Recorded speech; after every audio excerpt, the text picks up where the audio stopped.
சாந்தி. நாம் சதா அளவற்ற குஷியில் இருக்கும் ஆத்மா. நாம் திருப்தியான ஆத்மா. நாம் அன்பெனும் ஊஞ்சலில் விளையாடுகின்ற ஆத்மா. மன்மனா பவ என்ற வசியப்படுத்தும் மந்திரத்தின் மூலமாகத்தான் நாம் மாயையின் மீது வெற்றி அடைகின்றோம். இதே மந்திரத்தை அனைவருக்கும் நினைவூட்டுகின்றோம். இந்த பழைய உலகத்தை சுத்தப்படுத்தக்கூடிய எல்லோரையும் விட வலிமையான வேலையாட்கள் இயற்கை சேதங்களாகும். மூல மகா மந்திரத்தை நமக்கு தந்தைதான் தருகின்றார். புதிய சிருஷ்டியை படைக்கக்கூடிய தந்தைதான் மன்மனா பவ என்ற முதலாவதான மந்திரத்தை அளிக்கின்றார்.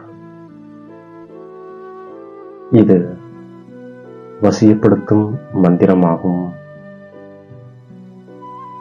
இது கீதையின் அத்தியாயமாகும். தந்தை வந்து புதிய உலகத்தை பிரம்மா மூலமாக ஸ்தாபனை செய்கின்றார்.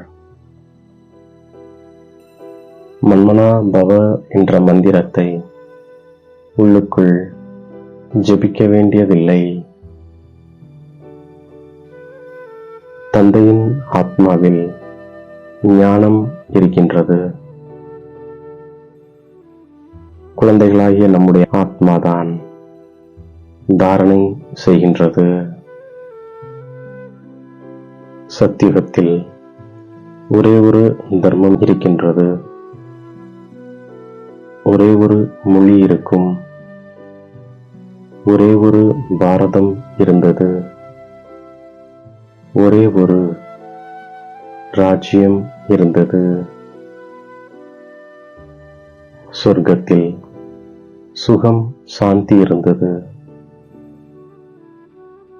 துக்கத்தின் பெயர் அடையாளமே இருக்கவில்லை. பாரதம் புதியதாக இருக்கும் பொழுது ஆயிலும் மிகவும் நீண்டதாக இருந்தது. தூய்மையாக இருக்கும் பொழுது மனிதர்கள் ஆரோக்கியமாக இருக்கின்றார்கள். ஆயிலும் அதிகமாக இருக்கின்றது. தந்தை விருட்சத்தின் ஞானம் மற்றும் சக்கரத்தின் ஞானத்தை நமக்கு அளிக்கின்றார். இந்த பாரதம் அழியாத கண்டமாகும். மிகவும் அன்புக்குரியவர் பரமாத்மா ஆவார். அவர் சுப்ரீம் ஆத்மாவாக இருக்கின்றார். அவரைதான் நாம் அனைவரும் நினைவு செய்கின்றோம். இது ஏற்கனவே அமைக்கப்பட்ட நாடகமாகும்.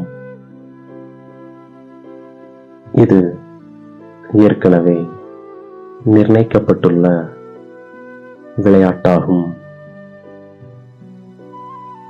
அது இப்பொழுது திரும்ப திரும்ப நடைபெற்றுக் கொண்டே இருக்கின்றது. இப்பொழுது தந்தை நமக்கு ஸ்ரீமத் அளித்துக் கொண்டிருக்கின்றார். தந்தையோ சுகத்தின் வழி கூறுபவராக இருக்கின்றார்.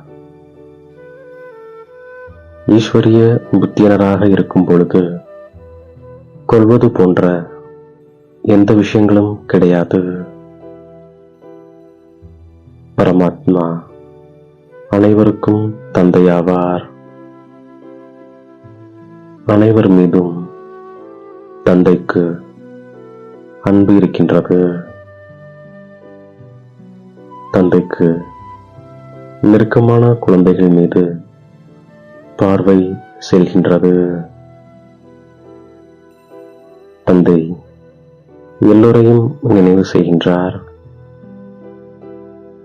ஏனெனில் அவர் எல்லோரையும் அழைத்துச் செல்ல வேண்டியதாக இருக்கின்றது. நாம் தந்தை மூலமாக சிருஷ்டி சக்கரத்தின் ஞானத்தை புரிந்து கொள்வதால் உயர்ந்த பதவியை அடைகின்றோம். இது எல்லையற்ற விஷயங்களாகும். ஆகவே நமக்கு அளவற்ற குஷி இருக்கின்றது. எல்லோருடைய பாகமும் ஒன்று போல இருக்க முடியாது. தந்தை வந்த உடனேதான் ஞானம் ஆரம்பமாகியது. தந்தை சுகத்திற்காகத்தான் நாடகத்தை அமைத்தாரே இன்றி துக்கத்திற்காக அல்ல. இப்பொழுது நமக்கு உலகத்தின் சரித்திரம் மற்றும் பூகோளம் பற்றி தெரிந்துவிட்டது. இப்பொழுது தந்தை தனது சரியான அறிமுகத்தை நமக்கு கொடுக்கின்றார். சங்கமயுகத்தில் பாப்தாதா மூலம் நமக்கு பிராப்திகள் கிடைத்திருக்கின்றன. அவற்றின் நினைவு நமக்கு எமர்ஜ் ரூபத்தில் இருக்கின்றது. அதனால் நாம் பிராப்திகளின் குஷி ஒருபோதும் கீழே குழப்பத்தில் கொண்டு வராது. சதா அசையாமல் நாம் இருக்கின்றோம். நிறைவான தன்மை நம்மை அசையாதவராக ஆக்கிவிடுகின்றது. மேலும் குழப்பத்திலிருந்தும் நம்மை விடுவித்து விடுகின்றது. நாம் சர்வ பிராப்திகளாலும் நிரம்ப பெற்றவராக இருப்பதால் சதா மகிழ்ச்சியாக, சதா திருப்தியாக இருக்கின்றோம். திருப்தி என்பது அனைத்திலும் விட பெரிய கஜானாவாகும். நம்மிடம் திருப்தி உள்ளதால் அனைத்தும் நம்மிடம் இருக்கின்றது. ஆதலால் நாம் அடைய வேண்டியதை அனைத்தையும் அடைந்துவிட்டோம் என்று பாடலை பாடிக்கொண்டிருக்கின்றோம். சதா அளவற்ற குஷியில் இருப்பதற்காக எல்லையில்லாத தந்தை கூறும் எல்லையில்லாத விஷயங்களை நாம் நினைவு செய்கின்றோம்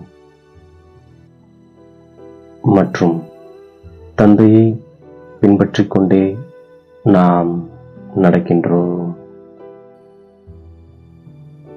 சதா ஆரோக்கியமாக இருப்பதற்காக நாம் தூய்மையை கடைபிடிக்கின்றோம்.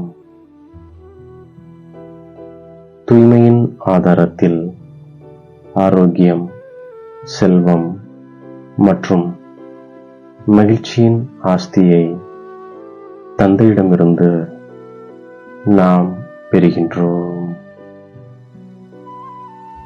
சர்வ பிராப்திகளை நினைவில் வெளிப்படையாக வைத்து சதா நிறைவாக இருக்கக்கூடிய திருப்தியான ஆத்மா நாம். கடின உழைப்பில் இருந்து விடுபடுவதற்கு அன்பனும் ஊஞ்சலில் அமர்ந்துவிடும் ஆத்மா நாம். நம்மை தேடி கண்டெடுத்த இனிமேலும் இனிமையான தாயும் தந்தையுமாகிய பாப்தாதாவிற்கு கோடான கோடி நமஸ்காரங்கள். ஓம் சாந்தி.